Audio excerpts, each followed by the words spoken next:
Okay, we're just talking about topics here, and I wanted to talk to you about things that I've never experienced. This is here. We're talking topics in your life there. Yeah. And it was quite an interesting thing. You were telling me. You're telling me when you worked in the Commonwealth Bank, which was it's a big Australian bank. You said you had these veterans who went away to war, and when they came back, they were different people. Yeah. You said that the bank promised if you went to war, they would keep your job open. Is that what did they promise? Well, the bank was good in the sense that it's the government that chose you or forced you into national service. You had to go because you were chosen. You were conscripted, so you had to go. Mm-hmm. And so when you went, you might sort of have been and the bank might have paid you a salary of 30. Just out of interest before you go on, the average age was 20. 21. 21. Yeah. In World War II, it was 26. Was it? Right, yeah. And the other thing is that the average soldier in World War II, they normally went for 4 years. Yeah. They saw 40 days of fighting. Only 40. Right? Yeah. In Vietnam, they served a year to 2. And they had for a 1 year tour, they'd had 240 days of fighting. Yeah. So it was very intense. Yeah. And you had 1 week, 5 days R&R. A lot of the single men went to Bangkok. The married men went to Hawaii. That's just out of interest. I thought I'd drop that tidbit in there. So how did you work with many veterans from Vietnam? Yeah, I did. What they did, the bank, say if you were on, say this was going back years ago, and salaries are relative, but if your salary in the bank was 30,000, but the army only paid you 20, yeah, you see, well the bank would make up the difference. Oh, is that right? Yeah, so the army paid you 20, and the bank would pay you the extra 10. So you could, you got the same. You weren't done wrongly by the bank. And then of course they said, well, your job's open, and that it never disappeared. You know, you just vanished. It's like having a holiday for 2 years. Sure. So you went away, and they said that you kept the job open, and nothing changes. Well, it's true. So there was the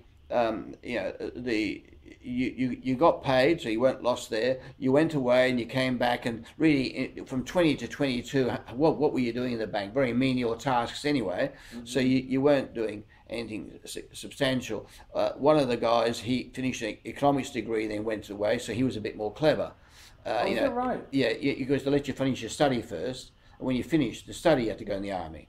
So he would have been 23, 24 when he went. Yeah. He would have been an officer then? No, he wasn't. He wasn't. Okay. Some were chosen for officers, but he just wanted to go there. Yeah. And so what happened is that then they went, and when they came back, they said, "Well, you lost nothing," but you did, because these guys who had stayed, they were, men who hadn't experienced the horrors of war. They were completely, they're just like normal people who will work with them. But the guys who went to Vietnam, they'd experienced horrors, they'd experienced brothels, and their army friends losing their head or their arm, or being fallen onto those spikes that Viet Cong put forward. I saw those. I went to Vietnam. I saw that. You know that? Yeah. They're pretty nasty shit. So they came back completely different, completely changed, mentally changed. And the population was against them, because the population was anti-Vietnam. So that they weren't came back as heroes. They came back as assholes. Murderers. Yeah. Yes. There was a bad attitude. Very bad attitude. And I think of the people that I know, like I know one guy. He became a bank manager, but he never went to Vietnam. He went to national service, stayed in Australia, and then when it changed, he was offered a promotion. Well, his battalion went to Vietnam, and he was offered a corporal if he went, and he decided not to go, and so he stayed in the army till he finished, and they just left, because national servicemen had an option. But this particular guy who had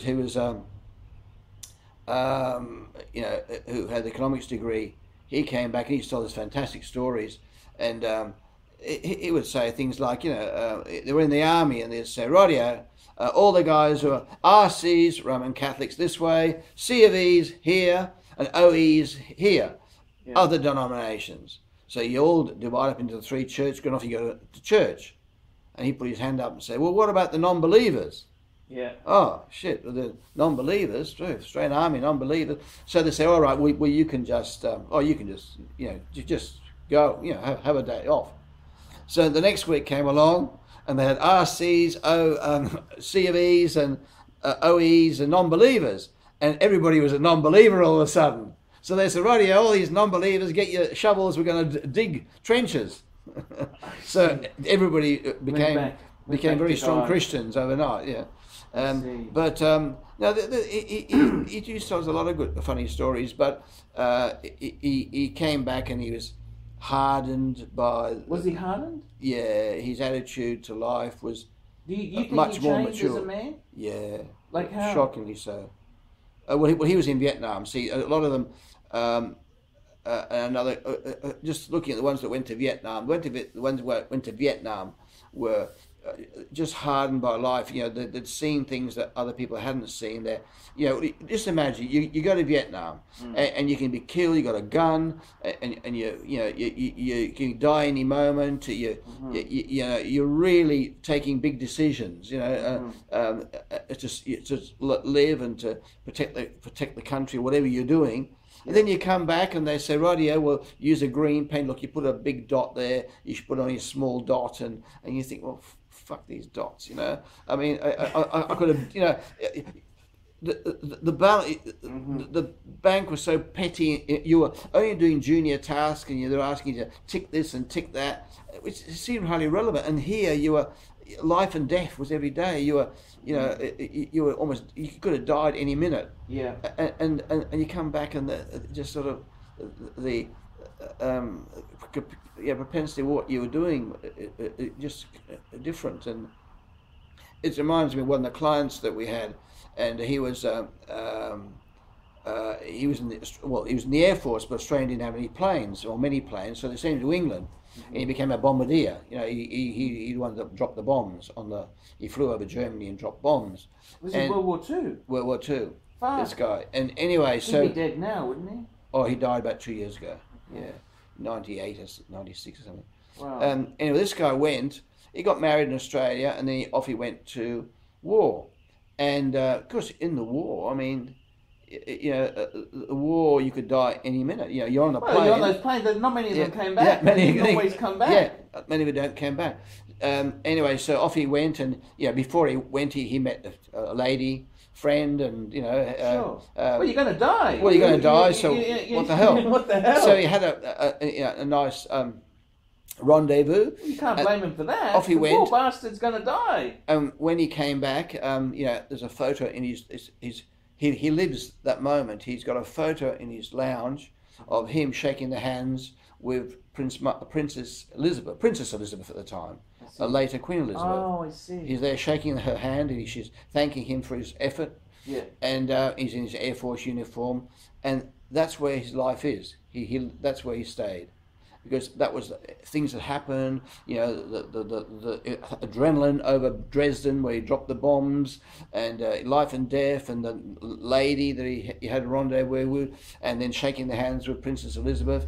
And now he came to Australia, and the public service, state public service, where they say, rightio, here's your file, and tick this and tick that, and he just, So what does that mean exactly? Well, war destroys you.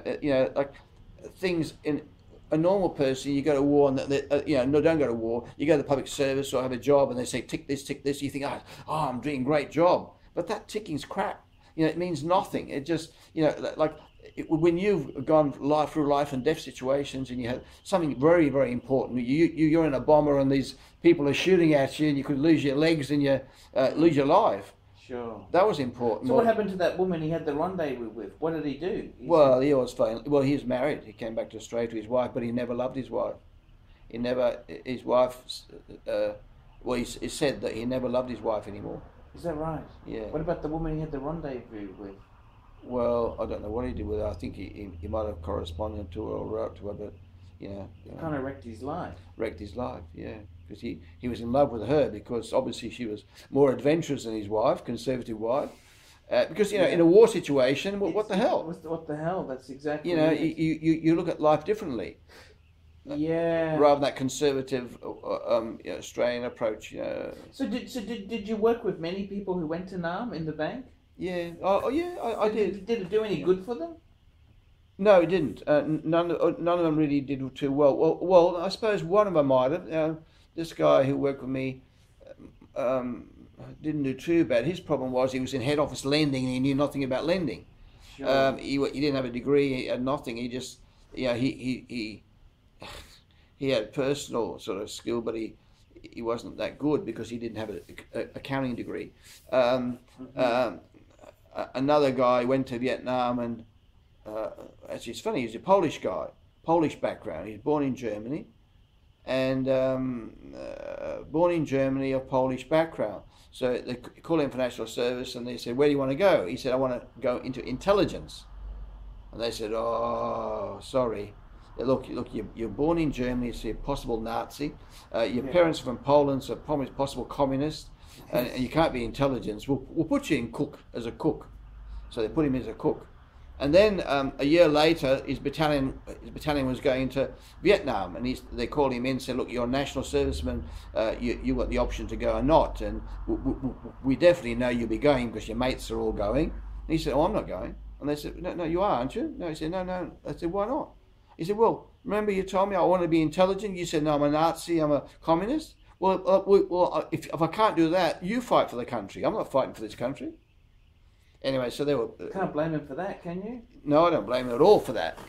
Anyway, so he just served his life. They gave him some crack job, but...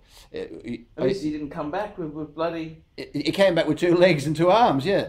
And he didn't do anything wrong. He just did his job. And what's wrong with that? I think war is never. My father said never fight in war. Wars are never good. They tell you lies. The leaders tell you lies. The country, they tell you lies. They set you up. You go there, risk your life, and what do you get? You lose your legs, and what do they give you? $5 a week extra. One of the guys, Ukrainian guy, he came back and he's deaf in one ear because he was in artillery, and the bang, shattered his eardrum. Of course. So he used to get $5 extra a fortnight.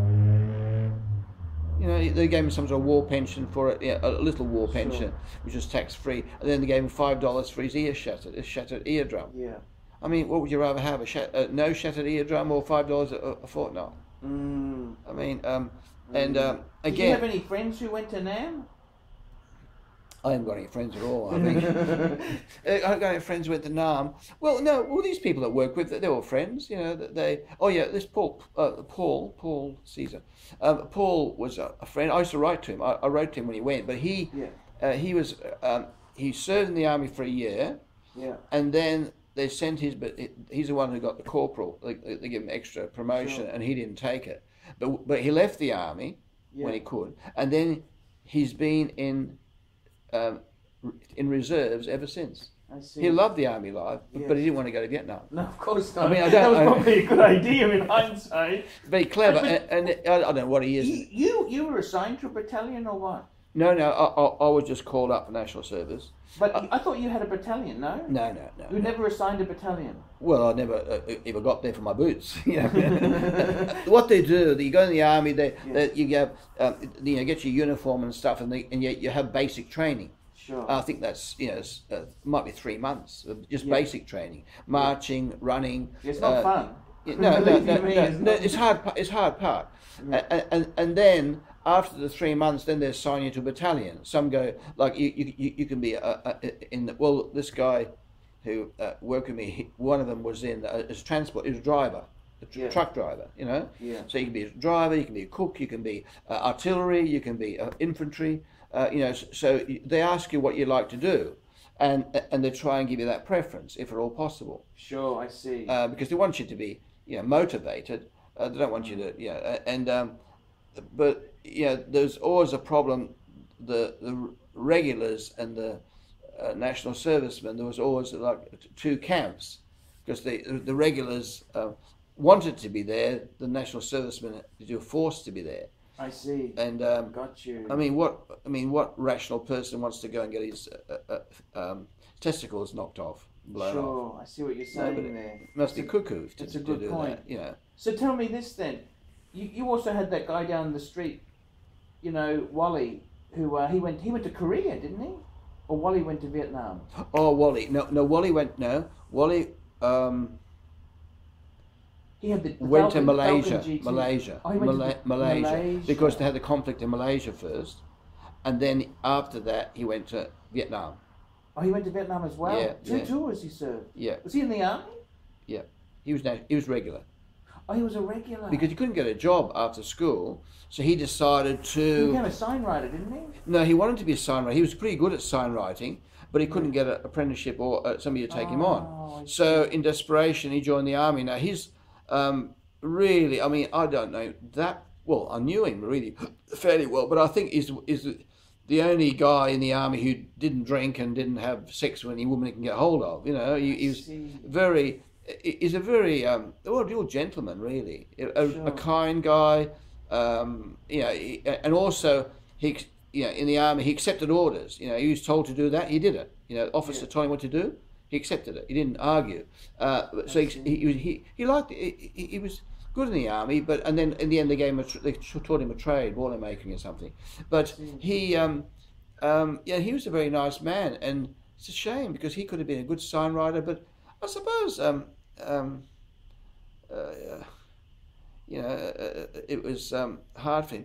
But see, like, he went, like you were saying, radio. So he went to the army, and he came back, and he applied for a loan to the Commonwealth Bank, and he got knocked back, and I was surprised, but I didn't really look into it too much. But then one day the manager who knocked it back came in for training, and I was training this manager, and I told him, and I said, look, this Wally guy he went to you for a loan, and you know, and you knocked him back, and he said, well, what's his name? I said, well, Walla Dembarasokolo. He said, what's his name? I said, Walla Dembarasokolo. Look, he said, oh, I wouldn't give a guy with a name like that a loan. I said, why? He must have all these hang-ups. Oh, no, I wouldn't give him a loan. And I said, listen, this guy, he was in the Australian Army, he served in Malaysia, served in Vietnam, house paid off, block of land paid off, cash in the bank, and he went to you for a loan for a block of land and you knocked him back? He said, well, I didn't know he went to the army. You know? So that was the prejudice against people of ethnic background. Sure. And the fact he went to the army, maybe if we'd have told him that he might have got some a bit more, but you know, some guys in the bank or anywhere were completely idiots. You know, completely racially prejudiced and. Well, that was the time. That was the times. That was the times. It was not, you know, it was how it was then. And this guy was a much better Australian than the manager was, because he'd served in his battle zones and he saved money and he was a very. But mind you, then see the problem with Wally is if you look at Wally, he gave up. Yeah. He got one knockback and said, oh, okay, well, someone else would say, no, I don't care what you say. Go another bank. Or sign writing, well, I'll do it myself. You know, you've got to take your own initiative. Yeah. You've had knockbacks. A lot of knockbacks, yeah. And you had a speech problem. Yeah. You had all sorts of problems. You had impediments. Yeah. And you keep on fighting. You can't give up. No, you give up and you lost the battle. That's it, isn't it, really? Yeah, and a lot of people, there's difference between... Mind you, sometimes it's best to pick your arguments.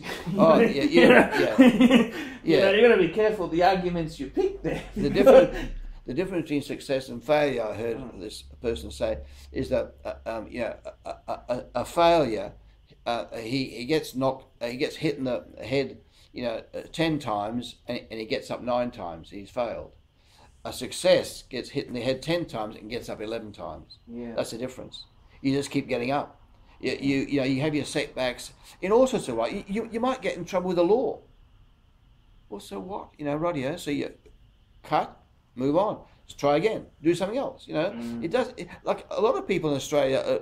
Well, in life, just in general, you make mistakes, you do silly things, you have divorces, whatever. When you're young, you just get up and move on. You don't give up. And if you do give up, well then that's your own fault, isn't it? You haven't got the person. You got to have determination and a positive attitude to life, because if you just give up, well, you give up. That's it, finished. Whilst if you keep fighting and fighting and fighting, you'll get there in the end. And there's so many ways of getting to where you want to go. It's just a question of finding the way for different people. No, that's exactly it. It is a that's very true. That you can't give up there. And life's a struggle. No, that's exactly it.